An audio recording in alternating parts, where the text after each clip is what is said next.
Amigos televidentes, ¿qué tal? ¿Cómo están? Un fuerte abrazo para todos. Bienvenidos aquí a las tardes con Noticias 7. Aquí arrancamos con la información.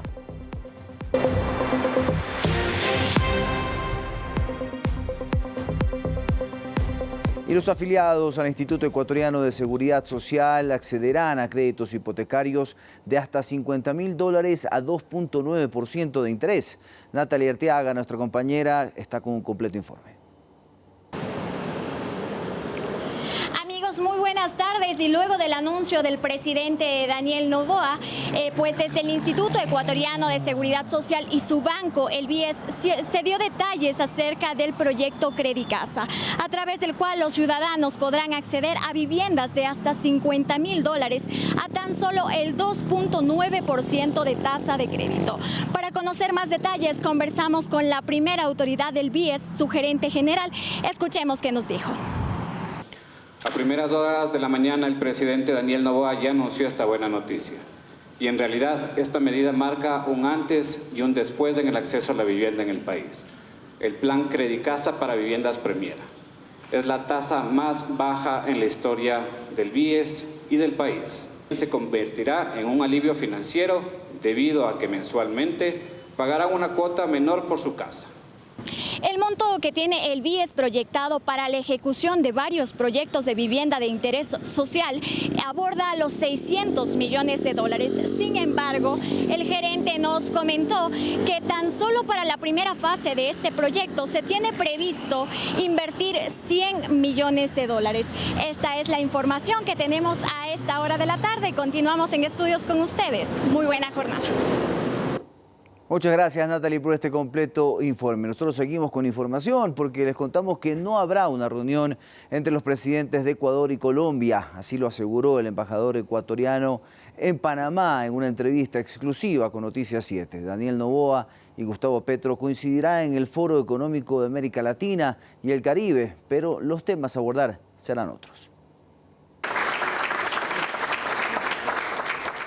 En el marco de la tensión comercial entre el Ecuador y Colombia, había expectativa de si en Panamá, donde se va a realizar desde el miércoles el Foro Económico de América Latina y el Caribe, el presidente Daniel Noboa tenga el espacio para un primer diálogo con su homólogo colombiano Gustavo Petro.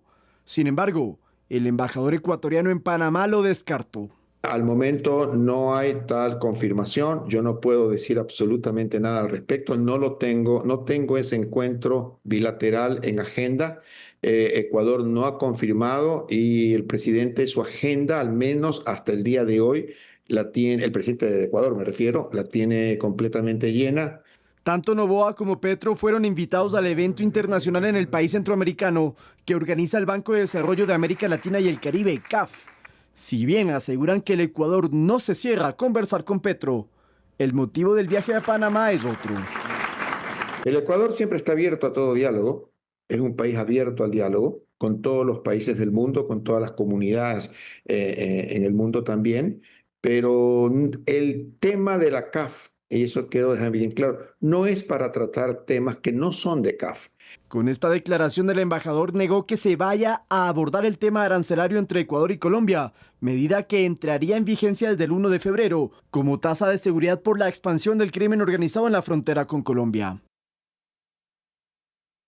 Además, el presidente Noboa dijo el lunes en medio de una conferencia internacional en Quito sobre el fentanilo que no sentía reciprocidad de nuestros vecinos del norte en la lucha contra el narcotráfico. Podemos abrir el diálogo, podemos incluso dialogar, pero si es que no hay la voluntad real de la contraparte de apoyar, de hacer algo significativo para cooperar y para mejorar la situación, entonces pues ya vemos que es absurdo continuar por un camino en el cual no se ve ningún resultado. Según el primer mandatario, conocidos narcoterroristas como alias Pipo, alias Fénix o alias Viche tendrían identidad colombiana, mientras que alias Fito habría entrado y salido de Colombia por sus nexos con el crimen organizado de ese país. Todo esto con el fin de replicar su negocio criminal del extranjero en territorio ecuatoriano. Lautaro Andrade Castro, Noticias 7. Y en otros temas, según el Ministerio de Ambiente y Energía, las centrales hidroeléctricas Agoyán y San Francisco volvieron a entrar en operación, lo que implica una inyección al Sistema Nacional Interconectado de 368 megavatios. La ministra Inés Manzano reiteró que el país está en capacidad de solventar la demanda de energía con generación propia. Una vez que culminó su mantenimiento, entraron nuevamente en operación 2 unidades de generación de la central hidroeléctrica Agoyán, con una capacidad instalada de 156 megavatios, y una unidad de la central hidroeléctrica San Francisco, con una capacidad de 212 megavatios. Son en total 368 megavatios que se incorporaron al Sistema Nacional Interconectado. La unidad restante de la central San Francisco se incorporará al sistema este miércoles para llegar a la plena disponibilidad del complejo hidroeléctrico y contribuyendo a la estabilidad y continuidad del servicio eléctrico en todo el país, indicó el Ministerio de Ambiente y Energía. La titular de esta cartera de Estado, Inés Manzano, reiteró en una entrevista concedida a Radio Sucesos de Quito que por el momento el sistema eléctrico del país opera con normalidad, con generación propia. Lo importante es que nosotros tenemos la capacidad para tener en funcionamiento todo el Ecuador sin en este momento hacer la importación desde Colombia. Durante el año 2025 hicimos las gestiones necesarias para aumentar más de 800 megavatios. Eso significa la energía flotante, pero también Toachi Pilatón, que fue increíble, son 264 megavatios. Adicionalmente entró gas Vesubio, que es gas con 14, tenemos descanso, que son 20 megas. Entonces, hemos hecho también un manejo del embalse que nos permitió entrar en diciembre, que no habían las lluvias, y utilizar el embalse, porque para eso son los embalses. Al momento, el Sistema Nacional Interconectado se alimenta en un 85.4% de energía renovable y 30.8% con mecanismos de generación térmica. Además, el parque térmico conectado al Sistema Nacional reporta una disponibilidad de 1.241 megavatios que aporta la generación de energía hidráulica. Según CELEC, el caudal del río Paute alcanzó este martes los 106.3 metros cúbicos por segundo, que es el tercero más alto de lo que va del mes. Javier Ceballos, Noticias 7. Y la Asamblea Nacional analizó en primer debate una propuesta de ley que busca fortalecer el sistema penitenciario. La norma pretende que el SNAI impulse la reclasificación de reos y que policías en servicio pasivo puedan incorporarse como guías penitenciarios.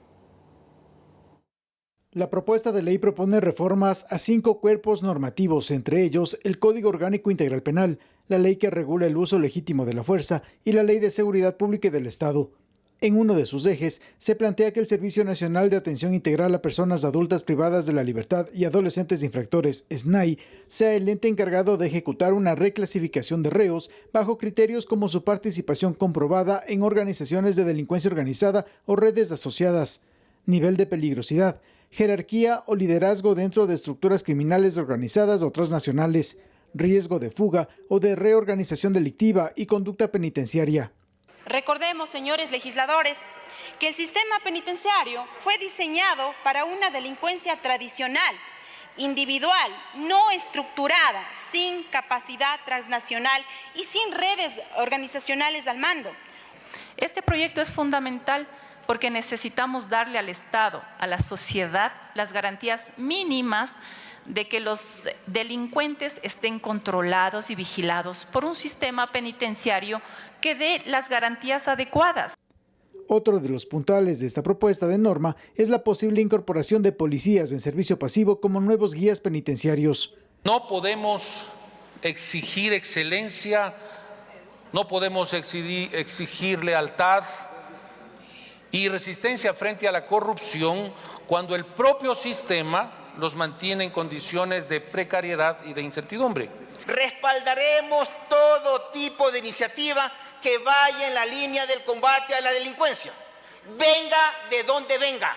Este proyecto de ley lo presentó la asambleísta por ADN Inés Alarcón, quien preside la Comisión de Seguridad. Mesa legislativa que deberá acoger las propuestas planteadas en este primer debate y sumarlas en el informe para segundo y definitivo debate. Javier Ceballos, Noticias 7.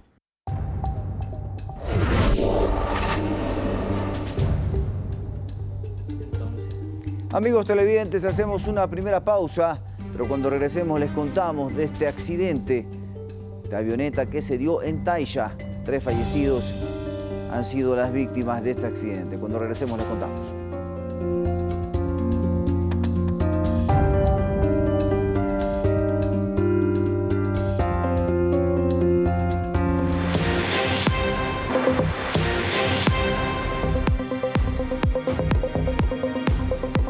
Regresamos con más información y la caída de una avioneta tipo Cessna 172 en plena Amazonía ecuatoriana dejó 3 personas fallecidas. La pequeña nave perteneciente a Aero Morona se precipitó en este caso a tierra cuando se encontraba despegando. Esto en la comunidad de Taisha, provincia de Morona, Santiago. Tras la caída, la avioneta se habría incendiado, lo que complicó las labores de rescate y recuperación de los cuerpos de las víctimas, que fueron identificadas como padre Enio Esteves, el capitán Dani López y Roberto Huizum, un joven voluntario Shoar de Sunquinza, quienes cumplían labores misioneras. Al momento se desconocen de todas maneras las causas de este accidente aéreo. Yo creo que ya se encendió la avioneta, está ahí ya están toda la gente acá.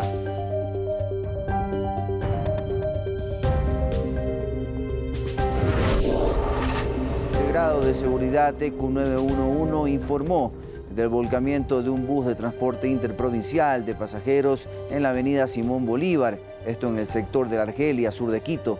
Producto de este siniestro de tránsito, personal de organismos de socorro atendió a 14 heridos, 9 hombres, 5 mujeres, quienes fueron estabilizados en el sitio y posteriormente trasladados a diferentes hospitales para recibir asistencia más especializada de acuerdo a cada diagnóstico. Por el momento no se han precisado las causas del volcamiento del autobús.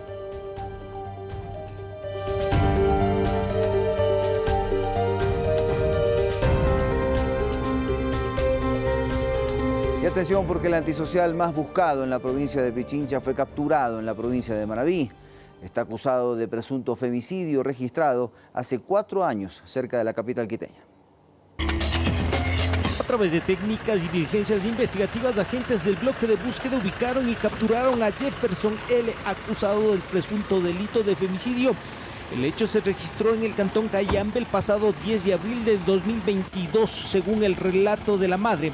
La mujer, en ese entonces de 21 años de edad, fue encontrada sin vida en una zanja. Y yo le hice una promesa a mi hija cuando la enterramos. Primero, que iba a cuidar a mi nieta, que lo cumplí. Segundo, que iba a encontrar a la persona que acabó con la vida de ella. Estoy a un pasito de encontrar justicia por mi hija. Por medio de cámaras de seguridad confirmaron que la última persona con quien la vieron ese día fue con su pareja. El hombre, que ahora tiene 29 años, desapareció del barrio. Un juez penal del cantón Cayambe emitió boleta de captura por ser el principal sospechoso de la muerte de Natalia Méndez. Que muestra que le arrastra a mi hija, la bota en la zanja y de ahí la ahoga. Porque la causa de la muerte de mi hija fue muerte por sumersión. Por cerca de 4 años logró esconderse hasta que el extenso brazo de la ley lo ubicó en el cantón Sucre, sector San Isidro, donde laboraba en una finca. Tras confirmarse sus datos personales, fue trasladado hasta el cantón Cayambe, donde está aperturado el proceso judicial.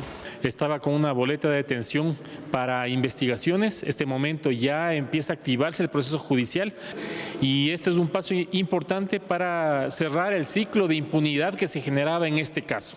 Así también la unidad de trata de personas y tráfico de migrantes en el área de arribo internacional del aeropuerto de Quito capturó a Remigio C., ciudadano que mantenía vigente una orden de detención por el delito de tráfico ilícito de migrantes. Su modus operandi, captar a ecuatorianos y su traslado irregular hacia los Estados Unidos. Iván Casamen, Noticias 7.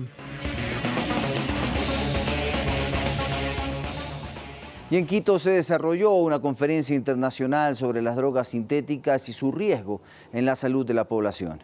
El fentanilo es el ejemplo más claro por ser de alto riesgo y fácil de expansión. En los puertos ecuatorianos se ha descartado que los precursores químicos para su elaboración hayan arribado.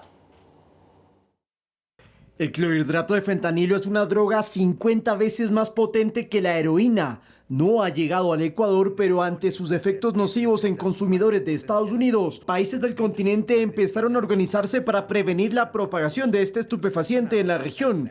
Y ese fue el tema abordado durante la Conferencia Internacional de Drogas Sintéticas que se inauguró en nuestro país. El presidente Daniel Noboa participó en el evento junto a otros secretarios de Estado, donde se trazó un objetivo claro: anticipar y prevenir la expansión de las drogas sintéticas y del clorhidrato de fentanilo en la República del Ecuador. Para el primer mandatario, las acciones efectuadas desde que se inició su gobierno en 2023 dan muestra de que se puede combatir a las mafias que tratarían de incentar el fentanilo en Sudamérica. Entre 2023 y 2025 logramos desmantelar laboratorios donde se mezclaba fentanilo con heroína y cocaína, evitando que este veneno llegara a las calles. Expertos internacionales creen que aún estamos a tiempo de combatir al alcaloide y que no sea demasiado tarde. Para que no nos pase lo que nos pasó con la cocaína. Llegamos tarde al esfuerzo. Llegamos cuando ya estaban instalados los laboratorios, hace 40 años. Ya estaban sembrados los campos. Hoy, con ese aprendizaje, estamos formulando una estrategia diferente. Pero como este es un problema global, en la conferencia se promovió el intercambio de información y la colaboración de la inteligencia contra una droga sintética con alta rentabilidad para el crimen transnacional.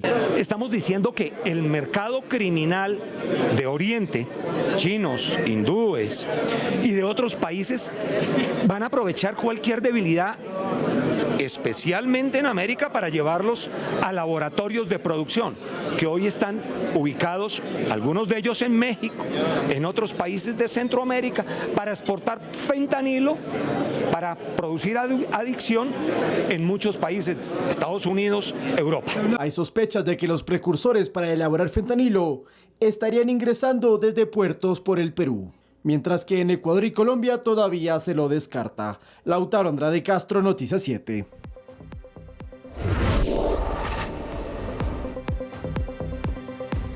Hacemos una nueva pausa, pero cuando regresemos les contamos sobre esta tormenta invernal que azota a gran parte de los Estados Unidos. Les contaremos a cuánto ascienden las pérdidas humanas.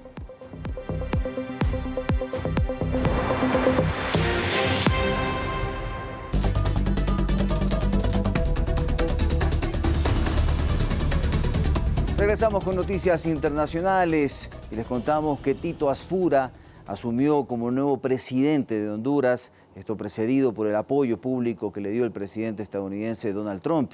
El ascenso al poder de Asfura marca el retorno del poder de un centenario bipartidismo conservador y la salida del gobierno izquierdista de Xiomara Castro. El empresario y exalcalde de Tegucigalpa, Narri Asfura, asumió como nuevo presidente de Honduras, luego de recibir a pocos días de las elecciones el apoyo público del mandatario estadounidense Donald Trump, marcando así el regreso al poder de un centenario bipartidismo conservador y la salida tras 4 años del gobierno de izquierda de Xiomara Castro. Asfura, conocido también en su país como Papi a la Orden por su trato directo y su discurso centrado en el trabajo, asume para el periodo 2026-2030 luego de ocupar el segundo lugar en las elecciones generales de 2021. El nuevo mandatario, nacido el 8 de junio de 1958 en Tegucigalpa, empresario de la construcción y de origen palestino, recibió el apoyo del presidente estadounidense Donald Trump 3 días antes de las elecciones, lo que para algunos analistas fue clave para su victoria. De acuerdo a información del Consejo Nacional Electoral, Asfura ganó las elecciones con el 40,26% de los votos, marcando una diferencia muy estrecha con Salvador Nasrallah del Partido Liberal, que obtuvo el 39,54%. Casado con Lisette del Cid y padre de 3 hijas, Asfura ha ejercido diversos cargos públicos desde finales del siglo pasado, entre ellos concejal de la alcaldía de Tegucigalpa, ministro del Fondo de Inversión Social y alcalde de la capital hondureña en 2 periodos consecutivos. Durante su campaña para la presidencia, el nuevo mandatario centró su propuesta en la estabilidad fiscal, la creación de empleo y la infraestructura productiva. Entre sus objetivos principales también incluyó el fortalecimiento del sector agropecuario, la mejora de la conectividad y la ejecución de proyectos con impacto inmediato en la economía local.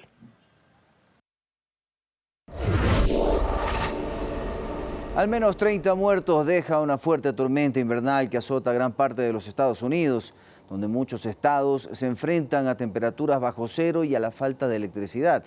Entre las víctimas figuran 2 personas atropelladas por máquinas quitanieves en Massachusetts y Ohio, adolescentes muertos en accidentes mortales de trineo en Arkansas y Texas, y una mujer que murió congelada y fue hallada cubierta de nieve tras salir de un bar en Kansas. En Nueva York, las autoridades informaron de que al menos 8 personas habían sido encontradas muertas al aire libre.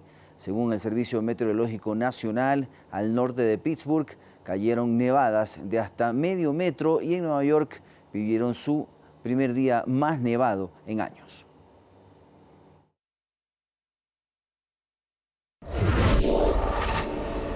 Y un fenómeno extraordinario está ocurriendo durante la tormenta invernal en los Estados Unidos y en Canadá. Esto debido a que las temperaturas descienden abruptamente y la sensación térmica se ha colocado hasta en menos 45 grados centígrados. Por tal motivo, miles de árboles están explotando en varios estados del país americano, generando preocupación y temor en la población. Según el analista meteorológico Jean Suriel, el término científico se lo conoce como grieta por congelamiento. Lo que la gente escucha como una explosión o un disparo de escopeta es el sonido de la madera y la corteza rompiéndose violentamente bajo una presión extrema. Esto ocurre porque los árboles tienen agua y savia en su interior y al bajar la temperatura de forma drástica, esto especialmente por debajo de los menos 20 grados centígrados, el líquido se congela. Como el agua se expande al hacerse hielo, genera una presión interna masiva.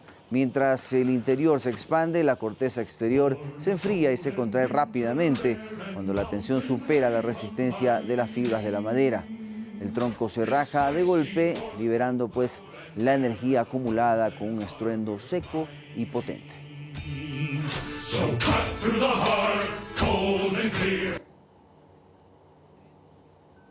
La próxima semana el Consejo Nacional de Trabajos y Salarios analizará la propuesta que plantea el Ministerio de Trabajo para dinamizar la jornada laboral y que las 8 horas se distribuyan de manera progresiva entre las 8 de la mañana y las 18 horas. Esto según lo confirmó el ministro del ramo, Harold Burbano, en una entrevista que pudo dar al Telégrafo. El funcionario de Estado explicó que esta medida permitirá que los jóvenes estudien y trabajen, además de que las 40 horas semanales se podrían cumplir en 4 o en 6 días y no solo en 5.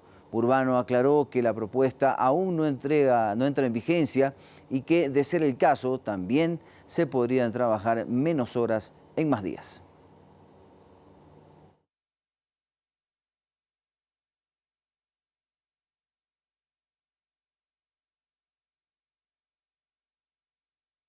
Con una serie de eventos y una amplia feria dentro del complejo Musurruna, desde el 13 de febrero, en Ambato se enciende la fiesta de este carnaval. Revisemos. La 6ª edición de la Expoferia Carnaval 2026 recibirá a 200.000 personas durante el feriado que se avecina. La feria contará con 550 expositores, los que serán emprendedores de diversas categorías. Es la 6ª Expoferia Nacional Musurruna, la feria más grande del Ecuador, donde creamos fuentes de trabajo, generamos impuestos para el erario nacional. Además de ello, damos oportunidad a los 550 emprendedores, quienes pueden hacer sus negocios.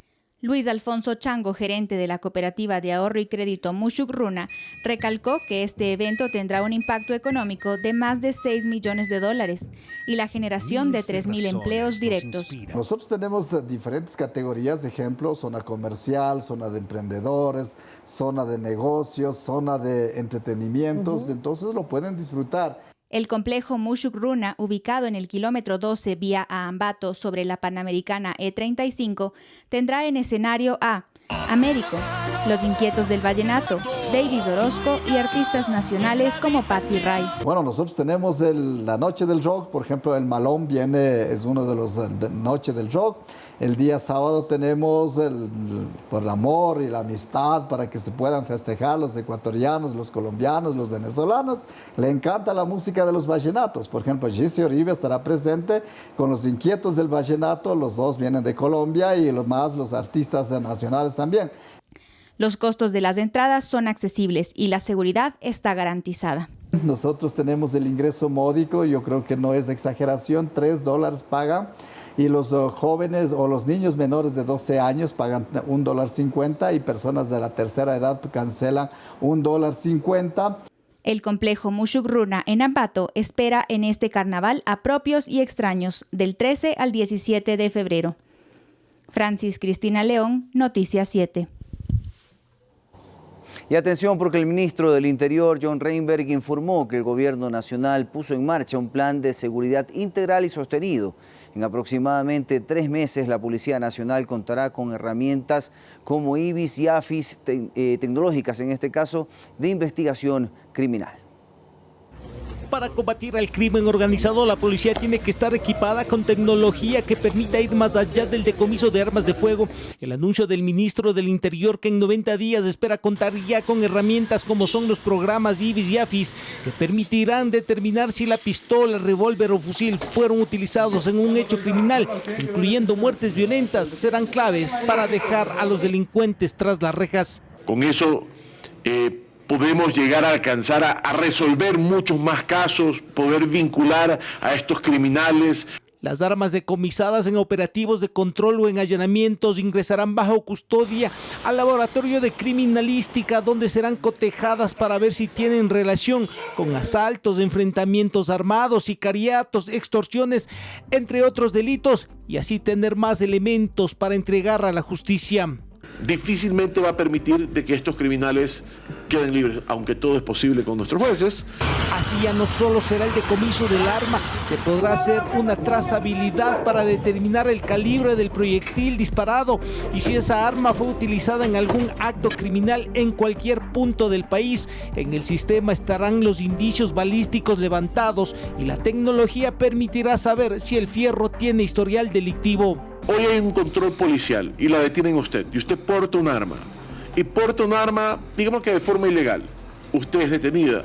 Con este sistema yo puedo ver si esta arma ha sido utilizada en actividades criminales. Además, el ministro John Reinberg denunció a un juez penal que dejó en libertad a Luis Javier Tete con 3 antecedentes penales. Para el secretario de Estado, se está jugando con la seguridad de los ecuatorianos y burlando el trabajo policial. Y esta vez fue liberado por el juez Cueva Astudillo Roberto Carlos. No podemos seguir tolerando una justicia secuestrada por la corrupción, el miedo o los pactos oscuros. Iván Casamen, Noticias 7. Y con esta información hemos llegado al final de nuestra programación. Nos reencontramos mañana aquí en las tardes con Noticias 7. Chao, que estén bien.